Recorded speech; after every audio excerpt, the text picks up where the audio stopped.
오늘의 정치권 이슈를 서가번 전 의원, 진수희 전 의원과 함께 짚어보겠습니다. 안녕하세요. 안녕하십니까.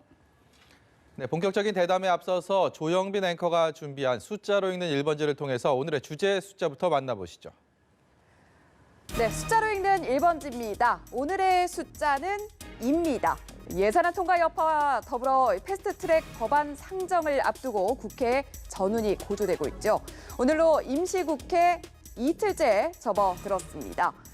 청와대 앞에 이어서 이번에는 국회입니다. 자유한국당 황교안 대표가 선거법과 공수처법 처리를 주장하며 2일째 농성 중입니다. 4+1 협의체를 비난한 황 대표는 패스트트랙 법안 통과 저지를 위해서 비상한 각오로 총력 투쟁을 하겠다고 밝혔습니다. 이에 더불어민주당은 정면 돌파를 선택했습니다. 이인영 원내대표는 한국당이 끝내 협상을 외면했다며 내일 본회의를 열고 법안을 처리할 거라고 했는데요. 한국당이 필리버스터를 한다면 민주당도 토론에 참여해서 법안의 중요성을 알리겠다고 밝혔습니다. 여야 합의의 중요성을 강조한 건 바른미래당 오신환 원내대표 역시 마찬가지입니다. 바른미래당 당권파가 들어가 있는 4+1 협의체를 해산하고 패스트트랙 법안들에 대해서 여야가 원점으로 돌아가 협상을 시작해야 한다고 주장했습니다. 협상에는 진척이 없는 가운데 내일 본회의가 열릴 예정인데요. 국회는 제2의 패스트트랙 충돌이 우려되고 있습니다. 지금까지 숫자로 읽는 1번지였습니다.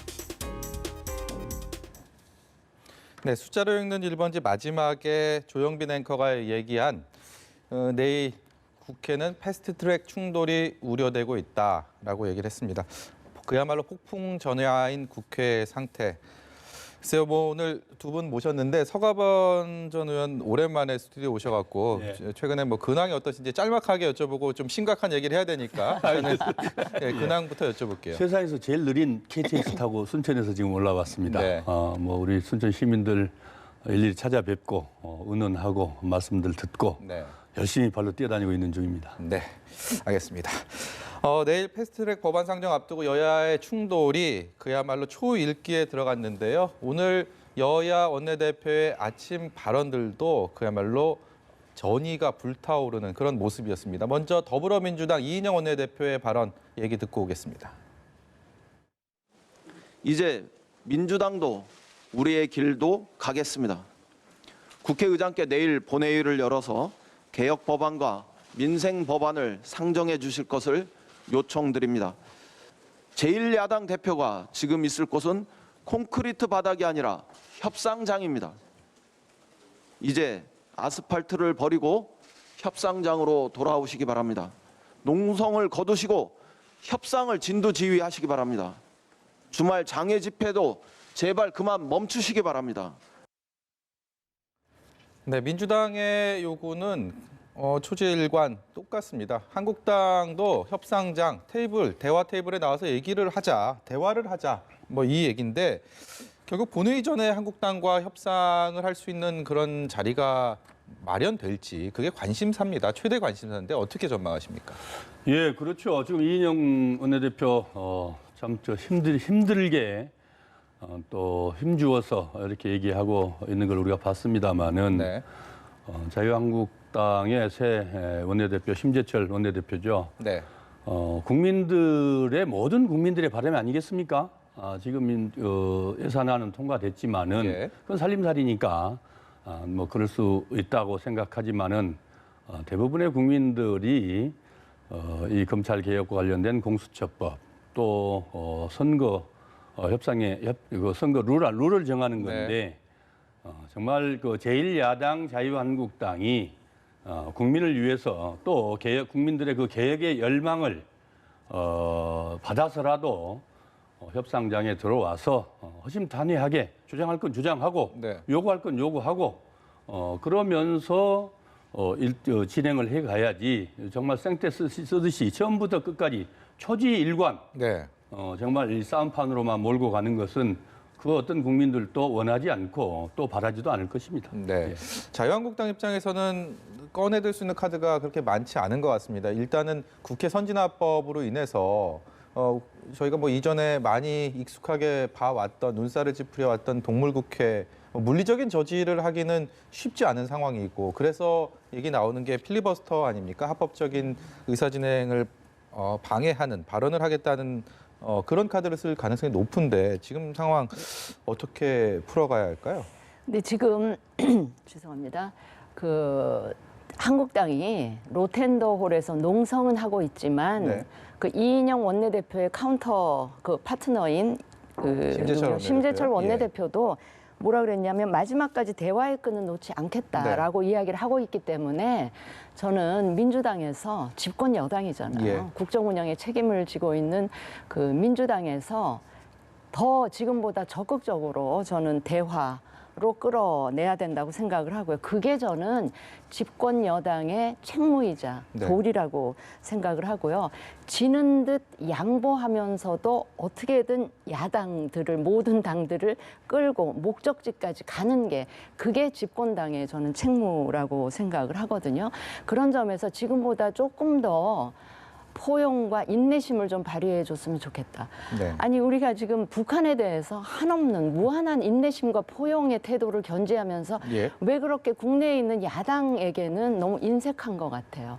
그래서 지금보다 조금 더 인내하고 포용력을 발휘하면서 어떻게든 대화를 통해서 최종 협상까지 그 제1야당을 끌고 가는 게 그 여당이 해야 될 도리다 이렇게 다시 한번 말씀을 드리고 그런 점에서 예산안 처리는 이미 이제 완결이 돼서 처리가 됐지만 그 예산안 처리 과정이 결국 앞으로 있을 패스트트랙 법안의 처리에도 영향을 주고 있기 때문에 제가 예산안 처리하고 관련해서 꼭 한 말씀 드리고 싶은 게 있는데요. 그게 뭐냐면 사실 예산안 처리는 됐지만 절반의 처리라고 생각을 해요. 왜냐하면 예산과 관련된 한 부수법안 있잖아요. 부수법안들은 아직 처리가 안 되고 있잖아요. 그렇다면 그 민주당 입장에서 심재철 원내대표가 또 선출된 지도 얼마 안 되는 바로 하루도 경과하지 않은 물론 정기국회 마지막 날이었긴 했지만 그렇다 해도 예산 부수법안 먼저 처리하고 세출 예산 처리하는 이 과정 그게 설사 정기국회 안에 처리가 안 되고 임시국회로 넘어간다 하더라도 임시국회 첫날 그거 처리할 수도 있잖아요.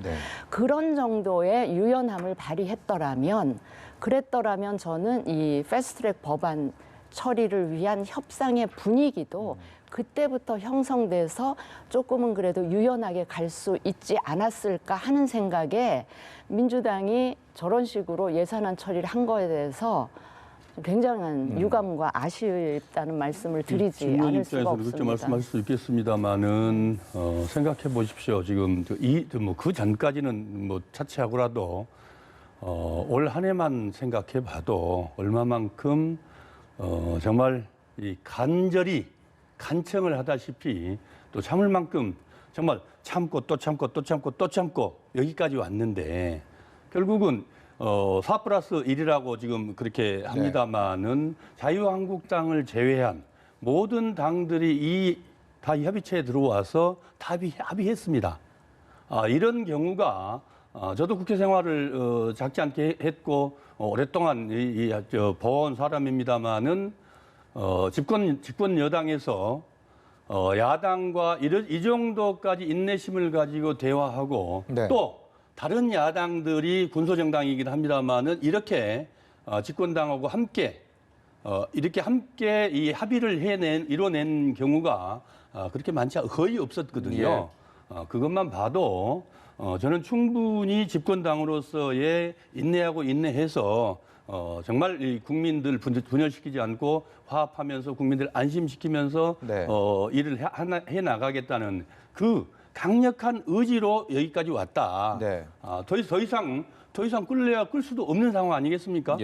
그 데드라인까지 와서 지금 예산 통과됐는데 부수 법안들 뭐 또 이제 처리해 나가지 않겠습니까? 아니, 저는 한 말씀만 더 드려야 되겠는데 예산안 처리하고 관련해서 굉장히 안 좋은 선례를 이번에 남겼어요. 절차적 하자가 분명히 있었습니다. 첫째, 4+1이라는 건 국회법에도 존재하지 않는 자의적이고 임의적인 협의체예요. 우리 국회법에는 엄연히 원내 교섭단체라는 게 있어서 교섭단체들 간에 의사일정도 합의하고 법안 내용도 최종 합의하고 이런 걸 거쳐야 되는데 4+1은 국회법 어디에도 존재하지 않는 그런 네. 임의적인 협의체라는 말씀 드리고요.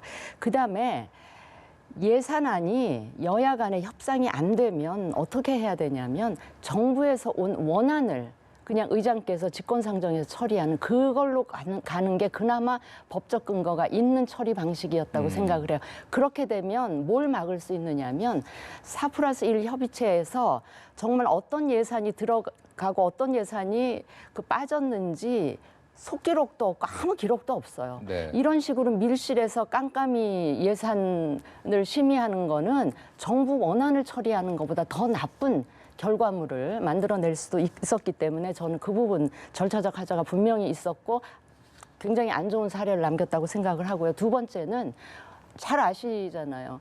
그 예산안 처리할 때 세출 예산 처리하기 전에 그 세출 예산하고 맞춘 세입 예산, 그걸 우리가 예산 부수법안이라고 하잖아요. 예.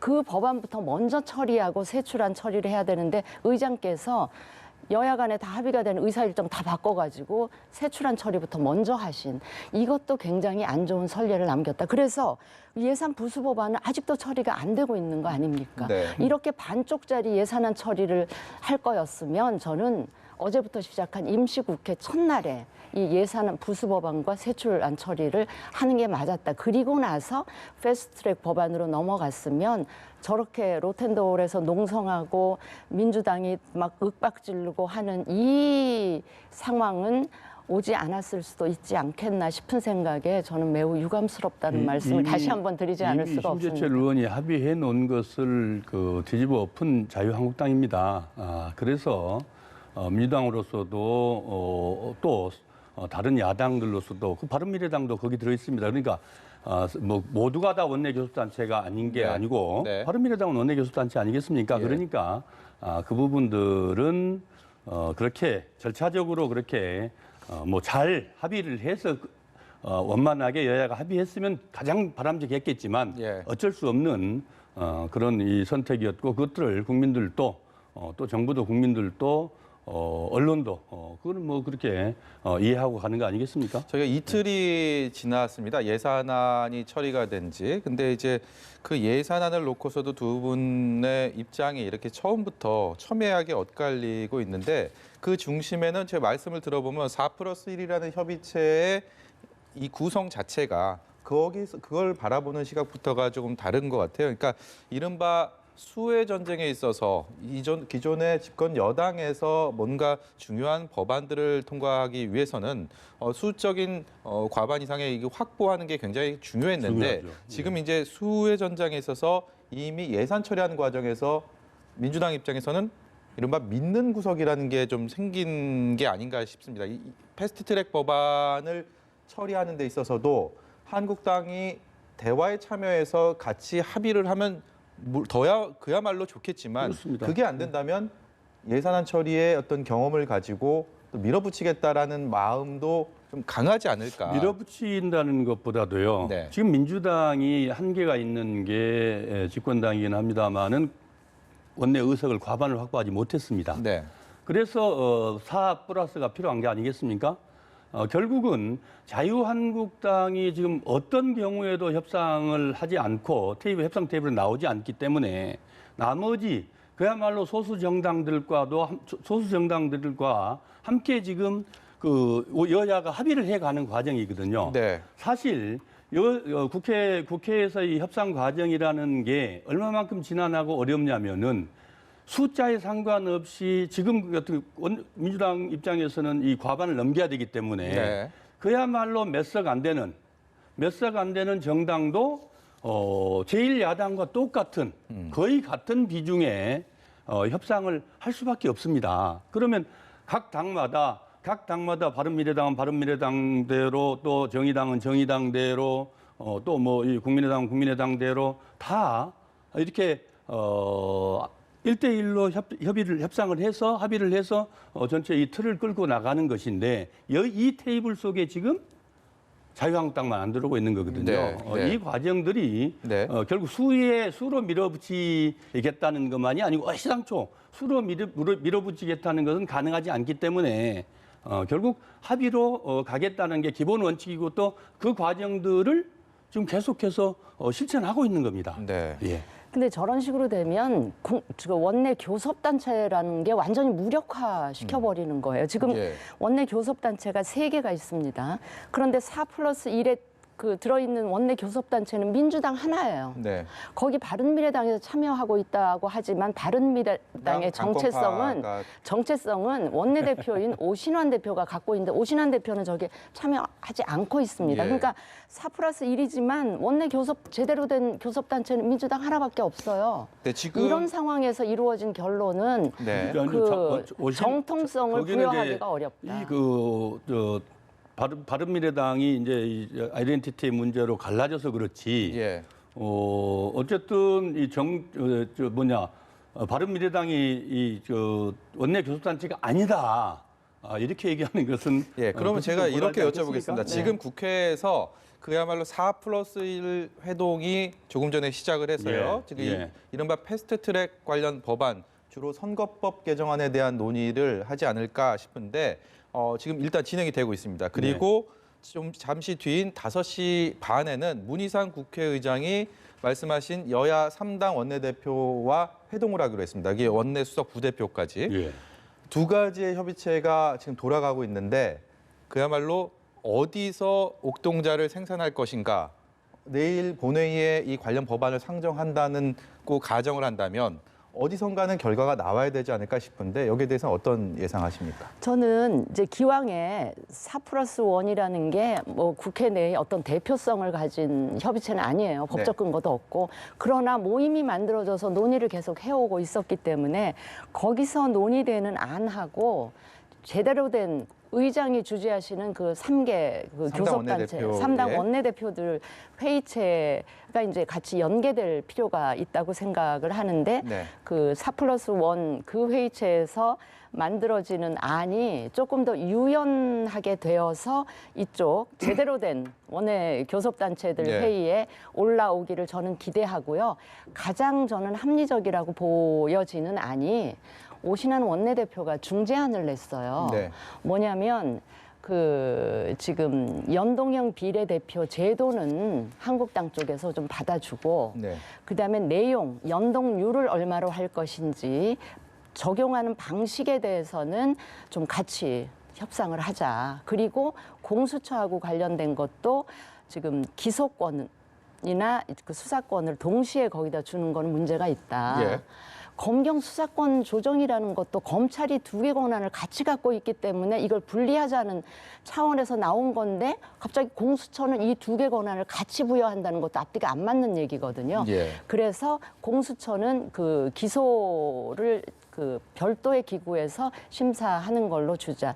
이 두 안을 절충하는 그렇게 해서 패스트트랙에 올라 있는 법안을 모든 정당들이 그렇게 좀 타협을 해보자 이런 중재안을 내고 있는데 저는 오신환 원내대표 특히 선거법하고 관련해서는 오신환 원내대표의 안이 합리적이라고 보여지는 게 민주당이나 지금 4+1 쪽에서는 일단 명분, 연동형 비례제가 도입된다는 명분을 취하고 한국당 쪽에는 그래도 지금 비례의석이 현행보다 한 3석 정도 늘어나는 데는 거의 그 의견이 모아졌다고 하니까 나머지 연동률을 얼마로 할 것이냐에 대해서 조금은 더 뭐 50%다 여기에 딱 고정하지를 말고 그거를 좀 한국당에서 받을 수 있는 그런 수준으로 좀 합의를 하게 되면 민주당 쪽에서는 명분을 취하고 한국당 쪽에서는 좀 실리를 택하는 이런 식으로 뭔가 타결안이 나와줬으면 좋겠다. 그리고 굉장히 합리적인 거 아닌가 싶습니다. 그게 그러니까 지금 그것도 좋은 안일 수 있습니다.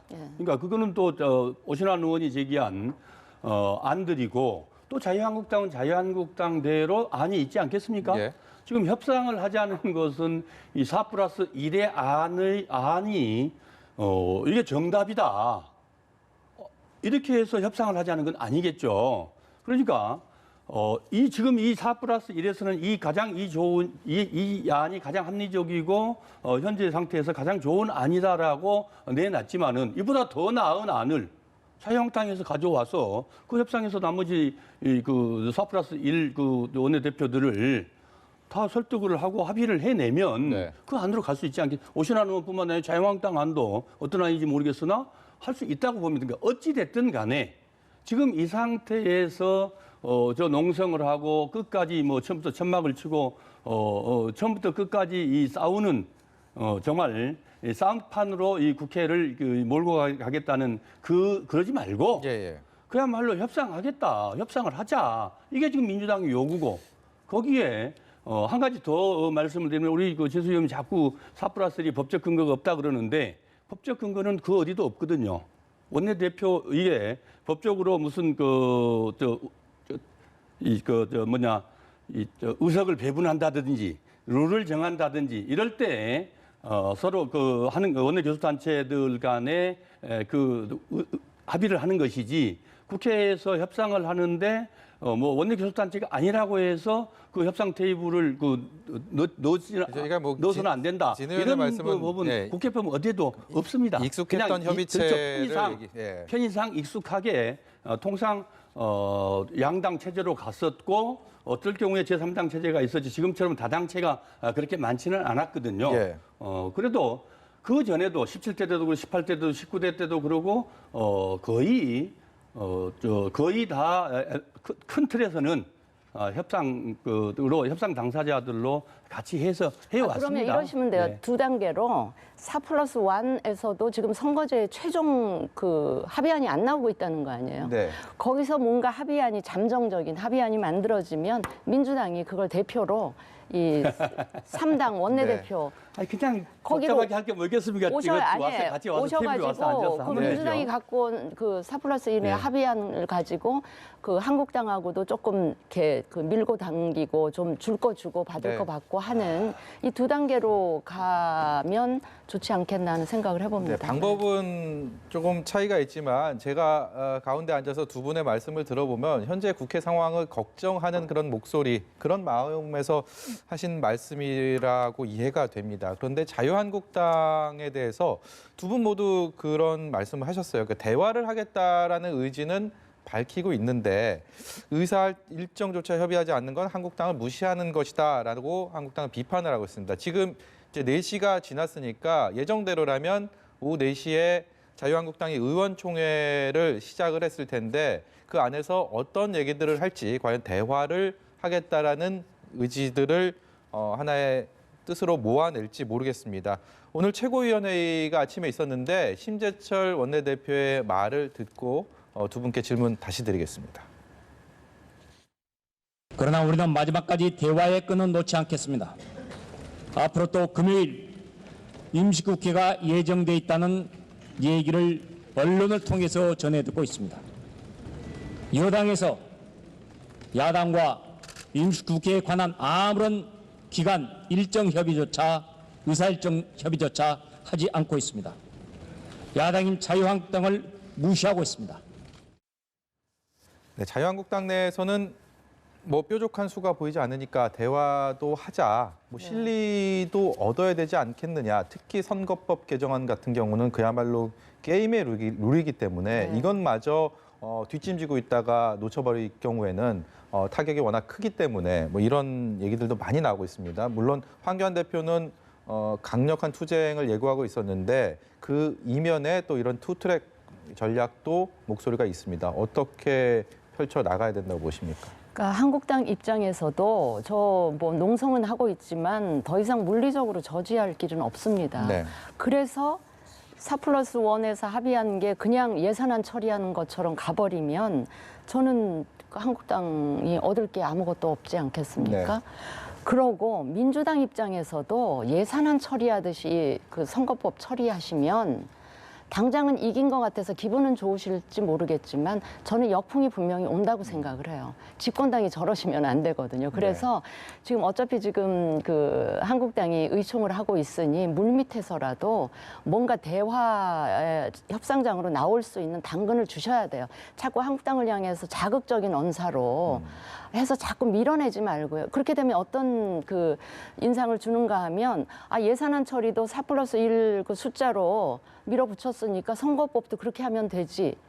이 그 수순으로 계속 가면요. 저는 그게 민주당에 민주당도 길게 봐서는 득될 게 전혀 없다. 그러니까 협상장에 네. 민주당이 집권당인 상황에서 지금 굉장히 좀 유리한 고지를 또 4+1이라는 협의체를 통해서 선점을 하고 있기 때문에 여기 와서 앉으려면 앉고 아니면 마라라는 것보다는 조금 달래서 대화를 이끌어가서 뭔가 합의안을 만든다면 민주당 입장에서는 그거에 대한 성과가 훨씬 더 크지 않겠습니까? 아니 왜 안 그러고 싶겠습니까? 네.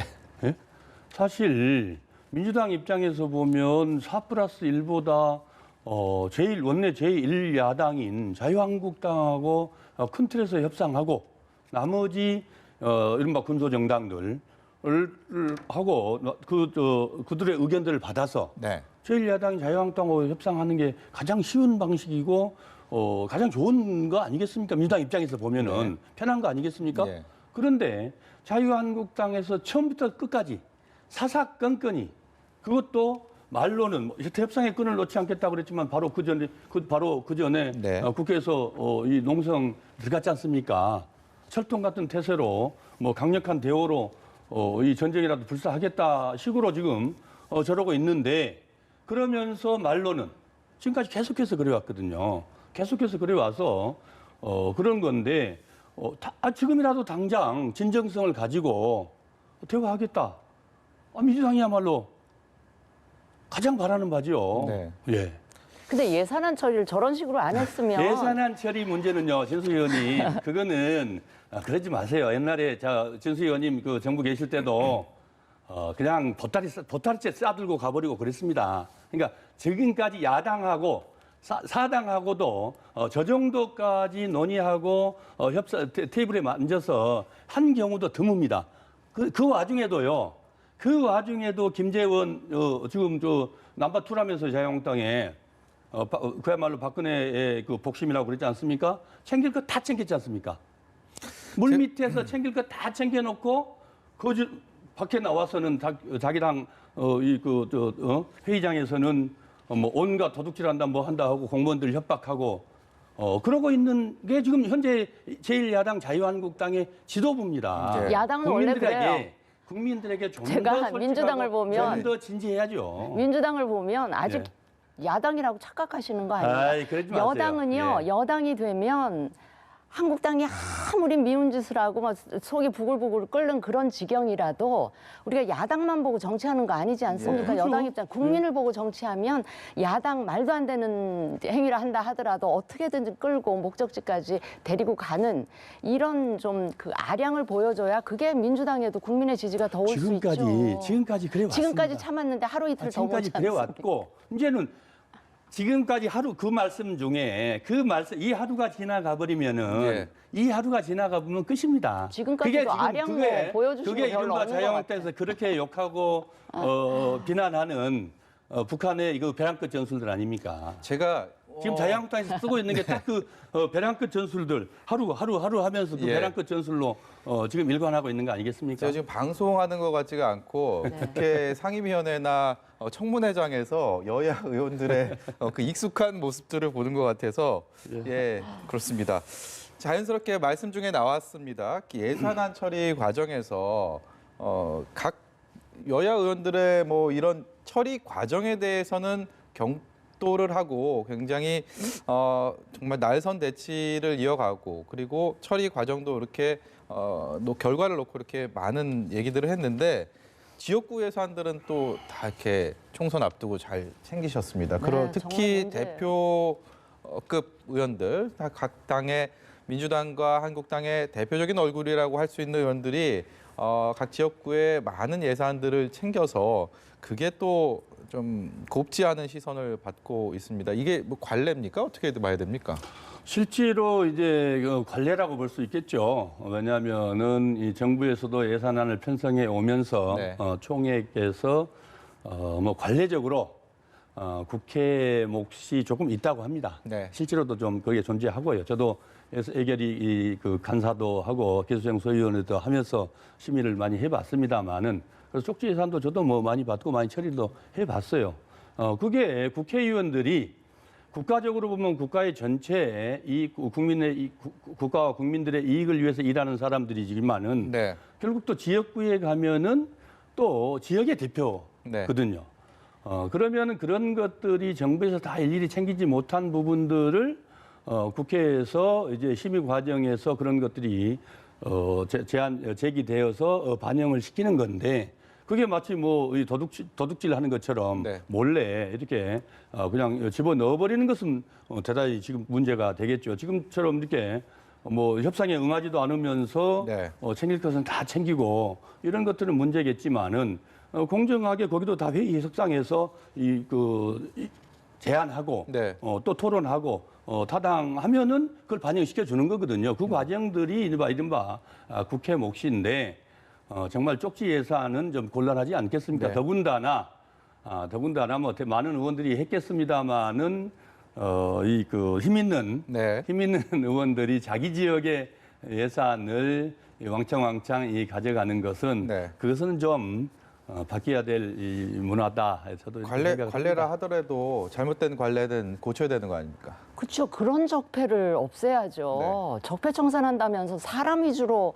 청산을 하니까 최근에 청와대에 똑같은 일들이 벌어지는 거 아닙니까? 뭐 그건 좀 다른 얘기고요. 야당 의원들도 했는데 보세요. 청와대에 들어가 버리면 곤란 안 합니까? 그러니까 지방의 지역구를 가진 의원들이 주로 이제 이런 예산을 따는 걸 굉장히 중차대한 본인의 미션으로 생각을 하는데 이제 그러다 보니까 물론 그 해당 지역에서 꼭 필요한 예산이면 저도 그 문제 제기를 안 하겠는데 보면 이 불필요한 시설 뭐 보여주기식 주민에게 대한 보여주기식의 이런 시설이나 이런 거에 예산을 많이 가져가서 쏟아붓다 보니까 나중에 주민들 몇 명 안 되는 곳에 막 엄청난 빈 시설들이 만들어진다든가 이런 예산이 누수되는 게 굉장히 저는 이 문제를 지적을 하고 싶고요. 그래서 저는 차라리 정부 원안을 가지고 그거 위주로 하면 이런 지역구 의원들의 이 쪽지 예산 이런 걸 좀 차단할 수 있지 않을까 하는 생각도 하고요. 예결위 특히 예산 심사를 정해진 아주 짧은 시간에 하다 보니까 이제 이런 문제들이 더 발생을 하는데 저는 이제 그런 차원에서 그 예산 심사도 좀 제대로 하고 투명하게 하면 안 될까요? 네, 투명하게 하고 그다음에 결산이잖아요. 결산 심사는 어떻게 하는지도 모르게 그냥 지나가거든요. 그래서 그게 이제 예결위가 굉장히 짧다 보니까 그런데 그 예산결산위원회를 다른 상임위처럼 상설적으로 상설화, 그러니까 상임위원회화 하는 거를 채택을 했으면 좋겠어요. 이 이야기는 2004년 제가 17대 초선으로 들어갈 때부터 나오던 얘기인데 아직까지 안 되고 있거든요. 이거라도 하면 그런 문제는 좀 사전에 차단할 수 있지 않을까 하는 생각도 참 합니다. 안타깝습니다. 진수 의원님 아주 좋은 말씀 하셨죠. 결국 단순하게 예산이라는 게 하나의 어떤 의안이 중요하지 않은 게 있겠습니까만은 예산안은 그야말로 1년에 우리 살림살이를 해야 될 돈들 아니겠습니까? 국민의 혈세고 이것을 그래도 국민들에게 제대로 심사해 줘야 될 분들이 모든 국회의원들이 여야 떠나서 다 하지만은 야당의 책무라고 할 수 있을 만큼 야당의 제1과제다. 저희들 야당 때도 그렇게 얘기를 했습니다. 옛날 김대중 대통령께서 다른 건 몰라도 절대로 예산 심의는 보이콧하면 안 된다. 그랬거든요. 그래서 저희들도 다른 건 몰라도 예산 심의할 때는 보이콧 안 했습니다. 야당 때. 지금처럼 자유한국당처럼 아예 처음부터 들어오지 않아가지고 나중에 심사해 놓으니까 다른 사당과 4+1 심사해 놓으니까 그때 와서 뒤늦게 이렇게 얘기하고 있으니 그러면은 이게 시간이라는 게 하염없이 흘러가는데 저희가 그 얘기는 많이 얼마나 무책임합니까? 항상 돌아가는 저희 얘기가 돼갖고 말씀보다는 다른 얘기 저희 시간이 뭐 이렇게 많지가 남지 않아서 이낙연 국무총리의 거취는 계속해서 관심을 받아왔는데 정세균 전 국회의장이 후임 총리로 유력하다라는 설이 급부상하고 있습니다. 본격적인 검증에 들어갔다라는 얘기도 있는데요. 정세균 전 의장의 총리 설은 어떻게 보십니까? 저는 제가 이제 국회에 저도 한 재선 기간을 지냈던 사람으로서 국회의장까지 하신 분이 물론 우리나라가 이제 삼권 분립 체제잖아요. 근데 국회 쪽에 의장을 하셨던 분이 그러니까 3부 요인 중에 한 분이었던 그분이 행정부에 그것도 대통령 미치잖아요. 총리는 예. 어쨌거나. 총리로 가신다? 뭐 격이 그렇게 중요하지 않을 수도 있지만 그 점에서 저는 그렇게 썩 적절해 보이지는. 격이 아니고 예, 예. 어떤 그 자리 직함을 충실히 수행할 수 있는 그런 부분에 있어서는 어떻게 보십니까? 물론 정세균 의장께서 국회 들어오시기 전에 비즈니스 네. 좀 하셨고 네, 또 기업- 산업자원위원회 그렇죠. 활동도 장관도 하셨고 하셨고요. 전에 이제 그 파트의 장관도 하셨고 하기 때문에 지금 우리나라 경제 진짜 말이 아니잖아요. 그런 차원에서 뭔가 좀 역할을 하실 수 있는 측면도 있지만 그런 역할을 하실 수 있는 분은 저는 김진표 의원도 지금 뭐 고사하셨다고 하니까 이제 예. 그 이제 버린 카드이긴 한데 네. 그게 차라리 낫지. 의장까지 하셨던 분이 그 총리로 오신다. 그래서 저는 조금 네. 그 동의하기가 서가분은 힘듭니다. 지금 지금 이제 참 어쩌면 신의 한 수다 생각을 합니다. 아까 말씀드렸듯이 정치에 들어오기 전에 이미 비즈니스를 하셨고 비즈니스맨으로서 대기업의 그 임원까지 하신 분이고 우리 국민들 너무 잘 압니다마는 저 웃는 저 스마일상의 트레이드마크 아니겠습니까? 그야말로 외유 내강의 대표적인 정치인이다. 그리고 뭐 능력이나 경륜은 아까 말씀드렸듯이 산자부 장관도 했고 당의 원내대표, 당 대표까지 네.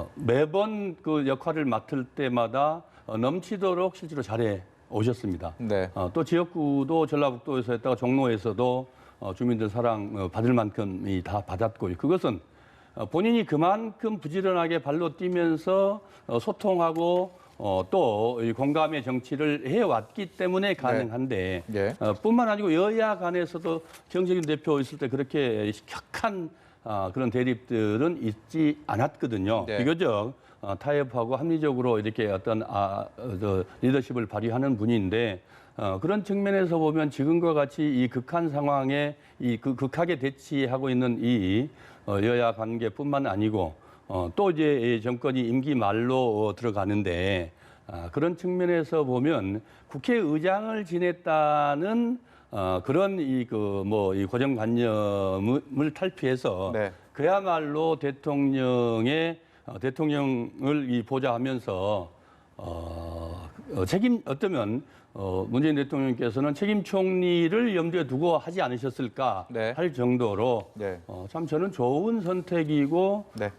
참 국민들로서도 환영받을 일이다 그렇게 생각을 한 합니다. 말씀만요. 예. 저는 최근에 개각 그 인사 이런 걸 보면서 하마평들을 보면서 두 가지를 느꼈어요. 인재풀이 굉장히 협소하구나. 두 번째, 그 청문회 리스크 때문인지는 몰라도 우리나라가 지금 내각제를 채택하고 있나라는 착각이 들 정도로 너무 의회에서 내각에 많이 들어가는 것. 네. 이게 과연 바람직한 것일까 하는 의문도 듭니다. 우리 진 의원도 너무 잘 아시다시피 인재풀이 협소합니다. 왜냐하면 이 청문회가 간단치 않거든요. 예. 이렇게까지 극악스럽게 청문회를 했던 적이 없습니다. 네. 예. 그 어느 때보다 뜨거웠던 여의도 1번지 오늘 두 분의 말씀 여기까지만 듣도록 하겠습니다. 지금까지 서가번 전 의원, 진수희 전 의원이었습니다. 고맙습니다. 감사합니다. 감사합니다.